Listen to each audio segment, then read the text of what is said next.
What I plan to do today is take this, which was a cutting from a ficus, I believe, and upgrade it to this pot here, so quite a lot larger.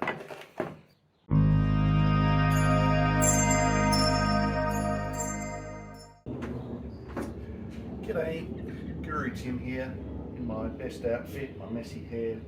Just thought that being a nice sunny day, I would do some bonsai work. I have quite a few that are in different stages of development. So a quick run through some of my better trees. So this is my Nana juniper. So I've got some beautiful shari, the dead wood going on in the trunk there, and quite a lot of structure. It's getting towards the point it needs a prune. So the olive I've done some carving. I'll turn around so the lighting's a bit better.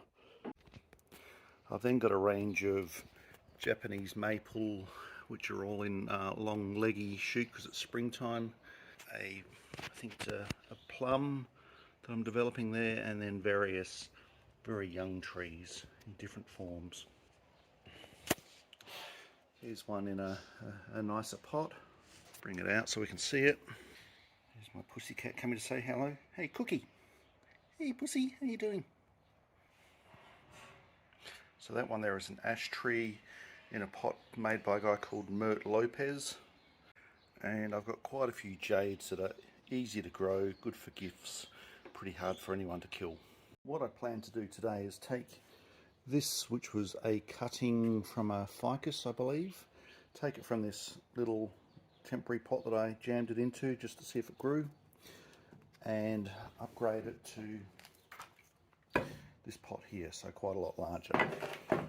So that will basically allow it to fatten up its trunk and branches and get growing nicely, and then I can get some shape happening in it. So the things I'm going to need for this are some soil. So I've got here some bonsai mix. Cactus mix is also just as good. A lot of people make their own. I tend to use that. I'm going to add a little bit of peat moss because it's coming into summer and it's going to be dry, and this will help keep some more moisture in there. Not a tool I need, but found in the bucket. A previous failure. Unfortunately with bonsai you do get a reasonable number of failures. So I'm going to pour my bonsai mix into the bucket. Just estimating how much I need there. A little bit of peat moss.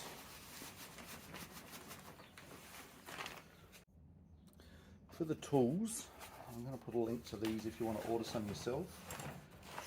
So I've basically got a nice little tool pouch here.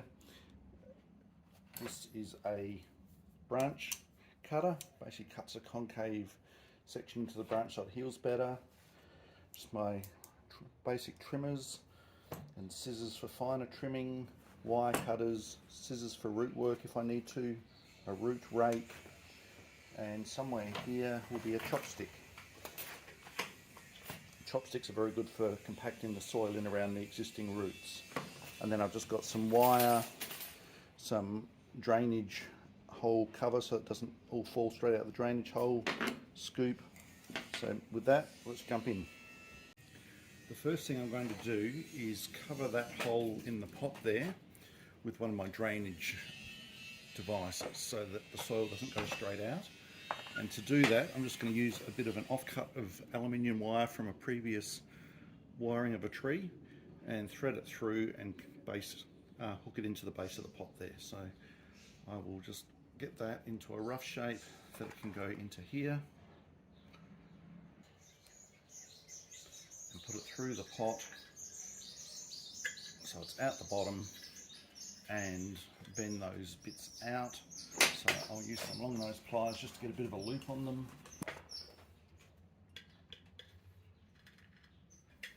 So it's just firmly in place there. Now if this was a true bonsai pot, there'd be extra holes which would allow me to actually wire down my tree, but because there's not, I'm just going to insert some wires in the bottom which will hook out. So I'll just do that and come back on video. Okay, so I've got my wire inside there. I'm hoping you can see that against the sun, but basically it's just a wire loop through the bottom, and I'll tie the bonsai in with that so that it can't easily topple out, because the bonsai won't have a great root structure to hold itself down. Put a couple of scoops of dirt down into the bottom of the pot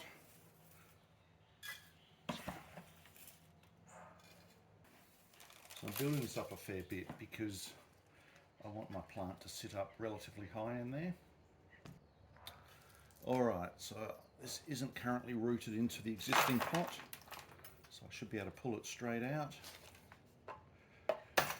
And you can see there the roots have started to work around the outside. It's definitely not root bound at this stage. I'll just loosen a little bit of the top off. So I'm basically not going to pull the roots right out. I'm just going to spread them a little bit from the top and from the bottom, just to help it start spreading in the right direction in the new pot. And I'll place that inside there and just sort of bed it in a little bit. Now, finding the face of the plant is something that I would normally do at this stage. It's fairly young, so it doesn't really have a face, but I'd probably be inclined to take that side there. So I'm going to point that towards me, and these two wires that I put in, I'm just going to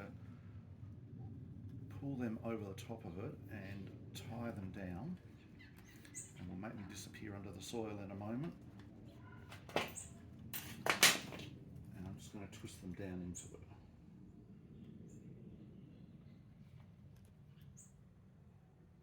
Chop the excess off.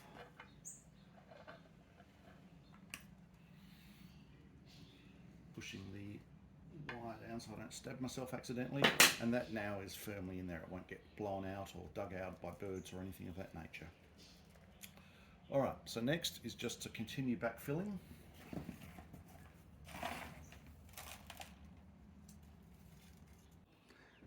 Alright, so now that I've pretty much filled it, I'm using my chopstick and I'm just going to poke in the soil and just trying to get it so it's firm around any of those roots that I loosened up.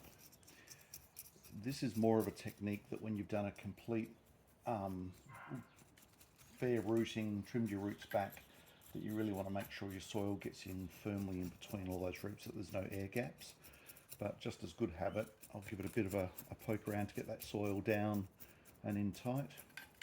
And then we'll look at doing some wiring of the branches, some pruning and some wiring.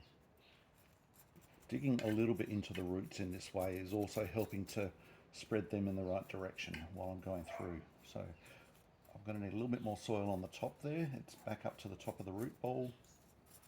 So I'll do that, finish this off, and then we'll do that pruning. Okay, giving it a bit of a drink. This time it's not me who's drinking, it's just straight water. Just so those roots that I've played around with don't dry out. So now I just need to determine what I will do with my branches. So typically the way you symbolize age in a plant is pulling branches down. So you want to get them thicker, which you've got to do by letting them grow longer initially and then chop them back, but pulling them down. So using a bit of wire, I will attempt to reshape this a little bit, put branches where I want them. And for my wire, I'll be using, for this tree, I'll have to get a slightly thicker bit, but this is for the really thin branches. You can tell if it's going to bend the branch. If you push the wire on it, it bends the branch or the wire, and that's just borderline, that wire for that branch. It definitely couldn't do this branch because the wire would bend, not the branch. So I'll just grab some thicker wire and we'll start with that wiring process. Alright, so I'm set with my different gauges, some relatively heavy, very, or not very, but heavier, and the light that I started with. And I'll start with just a thin offcut, and I'm going to wire up this little branch here. So what I'll do is I start by bracing around the other branch. Sorry if my hand's getting in the way, it's kind of hard to do this and keep yourself out the way. So I'm going to brace up and into the branch that's just hanging off of it, and trying not to snap any branches, which sometimes I get a bit overzealous, and I do. With wiring, you basically leave it for only a couple of months depending on the time of year. It's because it will start to bite in as the plant grows and leaves unsightly scars that you don't want. On some plants they will grow out, but some they stay there forever. Alright, so I'm just going to come around the underside of that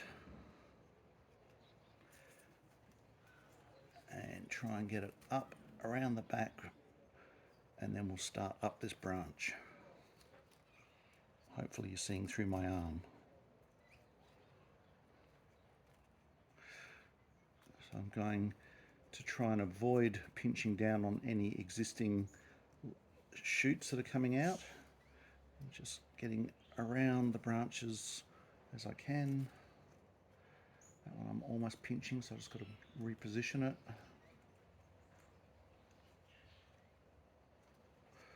And as I'm going up, I'm supporting it with my thumb and finger so that I'm not straining the branch itself. Alright, and I'll fold that back on itself. So that is my first one in place. And I'm just going to pull that branch down a little. It's good to bring branches towards you. So this tree's currently leaning away. Having them come towards you gives it a feeling of inviting. And if you can get where there's another branch shooting off, a twist at that point, that will look good as it matures. So I'm just going to do that and twist it down a bit on the end. And for the moment that branch is done, and I'll probably come and tweak that a bit later. But I'll go through and wire up all the other branches. It's quite time consuming and a bit boring, and then we'll look at it.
I've wired up most of the branches, but I've left this one at the back unwired. And the reason for that is it's a direct T branch with that one, and I've already got another node. What that will cause is a lot of swelling in this part of the trunk, which will look uneven. So it's already getting larger than down here. And you can see I've taken a branch off there before and there. So I'm going to be removing that branch to stop the swelling disproportionately in the trunk, and then I'll shape this as probably my new lead up into my main trunk area. Using my branch cutters, which will give me a nice concave finish, I'll get in there nice and flush with it and chop. Now, because this is a ficus, very, very durable plant, recommended for beginners, it will release a sap back over the wound and it will seal its own wound. Otherwise, I would put a wound sealer, which I often just use PVA glue, white glue for, but with a ficus you don't need to. So I've taken a reasonably large chunk there. I'm just going to trim the bottom up slightly just to make it a bit more tidy. When it heals, it'll be a bit more rounded. So the next thing to do is to pull some shape into the tree. So I already shaped this branch a little bit, but it's been bumped around as I've been working. And I'm going to bring that one a bit forward. So support the branch joint while you're doing this so that you don't actually snap the tree. And that one there, I'll just twist back a little. So you want branches to ideally come out left, right, back, left, right, back. I don't have that luxury on this tree with the way it's currently growing, but you never know, I might get more shoots. So ficuses are beautiful for back budding, so we could get more shoots in the future in places that are desirable. So when I'm looking at the square on, this branch here is almost poking me straight in the face. So I'm just going to move that position, supporting it as I go. So I'm pulling it down and out. Just give it a bit of an upward lift on the end so that is not so much in your face like that. I will pull this one down and in.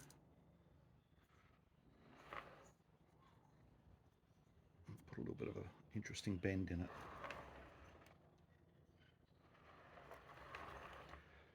This branch up here, I'm going to twist that a little bit around towards to fill in the back, giving it a bit of a downward angle. Alright, so looking into this branch at the back, pull that one down. Now where I've got leaves in elbows, I would normally have trimmed these while I was doing the wiring, but I just thought I'd leave it for you to see what I'm up to. Let's get my scissors out.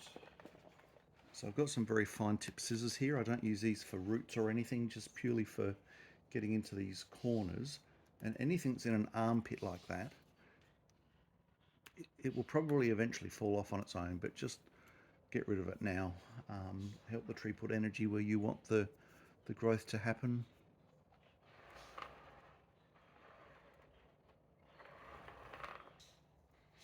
Let's bring this one down a little.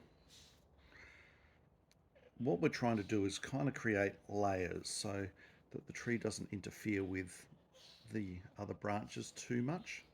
So I'm going to try and bend that down a bit so it gets a bit more clearance behind. So that leaf at the moment will probably tail off to become a new branch, and I'm going to attempt to bend this one backward. I have to be fairly careful because it's quite a thick branch, but the ficus is a reasonably flexible tree, and even if I get a split in it, it will heal up quite nicely. So I want to keep my centered trunk as my main visual point, and although these leaves are huge at the moment proportionally, over time I will do something called defoliating, which is where I'll remove the leaves and they'll grow back vigorously, much smaller and much more densely.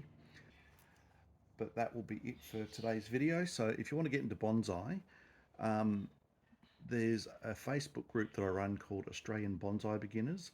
I'll only let Australians into it, so if you're overseas, sorry, you'll have to find a different group. But it's very much aimed at people who have no idea what they're doing, and unfortunately you see a lot of trees die, but it'll give you guidance on how to get started. Alright, thanks for watching.